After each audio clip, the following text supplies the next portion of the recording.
Welcome back. As we promised in our intro, we are going to celebrate together the Underwater Cultural Heritage Day and how, with speaking about our sunken treasures, particularly in Alexandria, how to retrieve them, what about them in general, do we have a detailed idea about what we have under the Mediterranean, do we have another civilization, city or cities, part of cities, neighborhoods?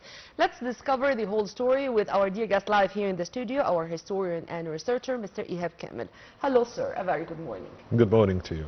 Let's have a quick idea first. What do we have under the Mediterranean in front of Alexandria? Do we have a full civilization, a city, cities, just neighborhoods? What do we have? We've got Alexandria. The whole of Another Alexandria? Another Alexandria is buried there. That's what we've got, actually. What we've got now left from Alexandria, or modern Alexandria, it represents a very small portion of ancient Alexandria. Ancient Alexandria, as we all know, it had started from the island of Pharos by extending a dike between the mainland, where there was a little fisherman's village called Dracotis, and Alexander the Great had extended that dike linking between the island of Pharos and this little village. Later on, Ptolemy I had started the construction of Alexandria when he brought in a famous architect, Dinocrates, and he had started the designing of Alexandria, the landscape. Alexandria was divided like a chess billboard, consisting of several districts, 4 main districts: Alpha, Beta, Gamma, and Delta. What's left now of ancient Alexandria is not more than 10 to 20% of ancient Alexandria, as Alexandria had faced two natural catastrophes, yes. One in the 3rd century and one in the 5th century that took what was left of ancient Alexandria. And Alexandria had extended. It's bigger than the way we think it was. It started from the Canopus Bay or Abu Qir Bay all the way up to Shatbi in Alexandria. Before being on air, we were chatting about this issue, and we were saying that we have discovered that in the early 20th century. Yes. How? And let me know about this story. How we have discovered that we do have another Alexandria, as you've kindly mentioned, underwater. Basically, it was merely by chance. Speaking about underwater, Alexandria had started in 1910. At that time, there was a French engineer who was doing an extension to the port of Alexandria in 1910. His name was John Dee. John Dee had discovered underwater the remains of some monuments and basically huge docks that had shown that there were several ports in this particular area, especially in the eastern port. The eastern port, this was the main trading port in the past. In the ancient times, that was called Portus Magnus. Huge, mean? Huge. Yeah. The great port. And the western port, which is the trading port, that was originally the fishing port. That was called Portus Ionostus, the port of good return. And this was in 1910. Then, sir, we discovered that this civilization is well preserved. Oh yes, yes. We didn't know exactly how well preserved. I think in 1910, technologies and stuff like that were not that much modernized as today. So, what we had more than a century ago. Yes, by all means. But at that time, the idea appeared. Because this question was asked all the time: what had happened to Alexandria? Until 1933, a British pilot in the Royal Air Force, British Royal Air Force, was flying over the Bay of Canop, and because the water was very clear over there, he saw actually the remains of an ancient city underwater. So he actually informed Prince Omar Tosun, who at that time He was a man who was very much interested in culture and ancient Egyptian heritage. And they had started, with the technology available at that time, to do some diving and bringing up some small pieces. Like amphoras and things like that from underwater. And then the work had stopped until in 962 an Egyptian diver, and this man who had shed the light on what's under the Mediterranean, Kamel Abu Saadat. Also by chance? No, Kamel Abu Saadat had done some research based on the previous information, and he started diving in 1962, finding pieces of ancient Egyptian antiquities, but the most important finding was the discovery of Napoleon's fleet boats underwater. Oh. Oh. And the work extended from 62 to 67. He had scanned the whole area, scanning around 22.5 square kilometers. But Napoleon meaning from Abu Qir battle? Yes. Okay, that meaning was that sunk about by Admiral 300 Nelson. years ago? Sorry? 300 years ago. During the French campaign. French campaign from 1798 to until 1801. Yeah. Yes, exactly. Yeah. Yes.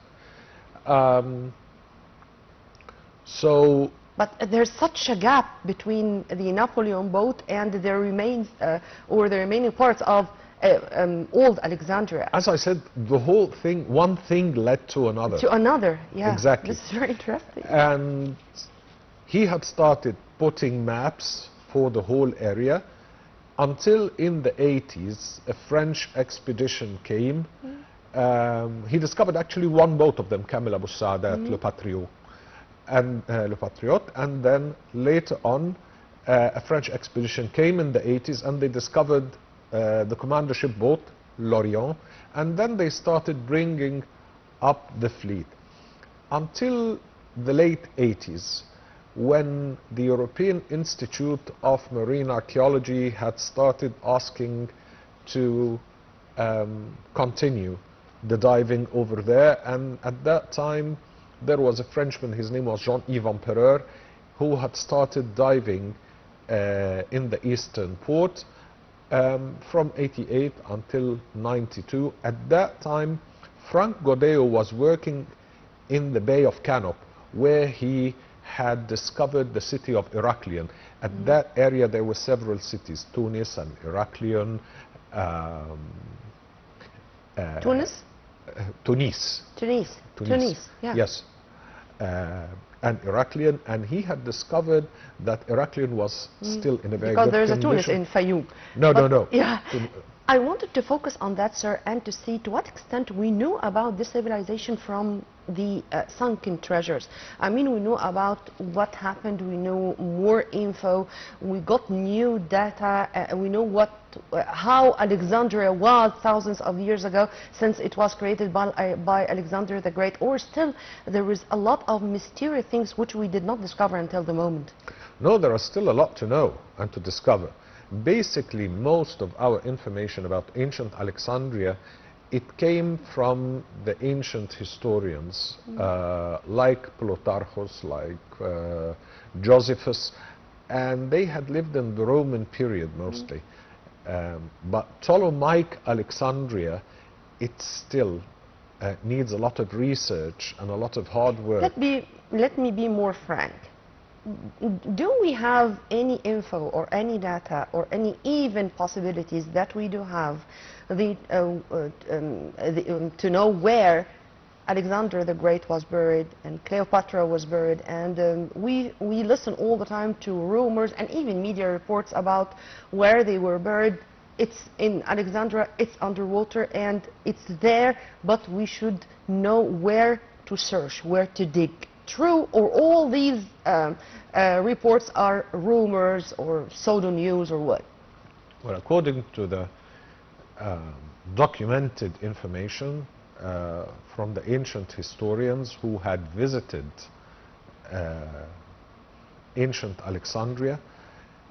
They had mentioned that in the Brocchium, or the royal district, there was the royal cemetery, and the royal cemetery had the tombs of the Ptolemies, including the tomb of Alexander the Great. During the time of one of the Ptolemies, Ptolemy X, there was a kind of a rebellion against him, so the tomb of Alexander the Great was partially plundered. He took the gold sarcophagus of Alexander the Great and he melted it into coins to be able to pay the mercenaries that he had brought from Greece or Macedonia to help him against the rebels. Later on, Cleopatra VII replaced this particular sarcophagus with a sarcophagus made of glass. According also to the historians, because at that time Alexandria was still in place, Emperor Septimus Severus, when he came to Egypt, and that's, we're talking late Roman period, we're talking Septimus Severus, that's 3rd century, he came into the tomb and visited the tomb of Alexander the Great, and he took off his jewelry and he had put it inside the sarcophagus of Alexander the Great, because they honored Alexander the Great so much as a great conqueror and a great war hero. After that, no information, but the geologists and the scientists had discovered that there was a big tidal wave that took part of Alexandria under the sea in the 3rd century because of an earthquake that took place near the island of Crete. And what was left of it was gone also underwater due to another earthquake. I think 2 centuries later. 2 centuries later, that also led to a big tidal wave. Mr. Ihab, when it comes to other experiences or other parts of the world or other civilizations which also, I should say, enjoy underwater life, underwater heritage, do we have relations with such civilizations or such countries to make sure that we are going to benefit from their experience and to know what to do with our sunken treasures, to preserve them, and in the same time to at least know more about our history, know more about our civilization by solving the mysterious riddles until the moment we don't know anything about? And if yes, with whom? What other civilizations did with their sunken treasures? Well, the answer is very simple, not really, because we are far ahead from any other country in discovering the sunken treasures or a sunken city. No one has got a sunken civilization with such a magnitude. The research and the advanced research and the advanced diving and since a very early age had made Egypt far ahead. So we won't make much of a benefit from the other countries. They will make more benefit from us than we are making from them. I'm asking this, sir, because only recently Egypt and China signed a memoranda of understanding regarding the sunken treasures, and this was only 2 days ago, and it was in the Bibliotheca Alexandrina. The Chinese consul in Alexandria, Yang Bi, said or told reporters that this is going to be also one of the fruitful fields of cooperation between Egypt and China regarding the cultural field. How do you see this, sir, and how do you see the importance of having such a memorandum of understanding with our allies to preserve our sunken treasures? Let me say that China now, as a big country and a major superpower in the whole world, they want to have an influence in our area, and this is part of it, which is the cultural influence. You will find that this is always an entrance to enter any country, to expand the partnership with any country, the cultural gate, from the cultural gate. So China, because of this, because of the very special relationship between both countries, which had reached a strategic partnership this what completes the big picture, the cultural interaction between both countries, because you cannot really have a profound relationship between both countries until you approach these countries, that both countries approach each other culturally. So I believe that this is the beginning, and they had chosen to start with the sunken cities because that's a very interesting field of archaeology, which the whole world is really interested in, because the whole world had been seeing since centuries digs and finds on the mainland, but underwater it's more like a Hollywoodic picture of a sci-fi film discovering a civilization underwater. Well, let's cross our fingers and to dream that tomorrow is going to be a better day, and my dream is going to be implemented on the ground or underwater, to be accurate, to have a bubble with these monuments or these sunken treasures, and to be able to have a tour there in Alexandria, and to be the first to do so, or the first to enjoy this in the whole world. A yes or no question? I believe if we manage to do something like this, I believe it will be something unique. The whole world will want to see it. Let's wait and see. Mr. Ihab, Kamel, as usual, I enjoyed our discussion. Thank you very much for your input, sir, and have a very good day. You're most welcome. Well, by this we come to the end of our episode. Stay tuned on Nile TV International, also more updates. Many thanks for watching. This was Nirmina Abdurrahman.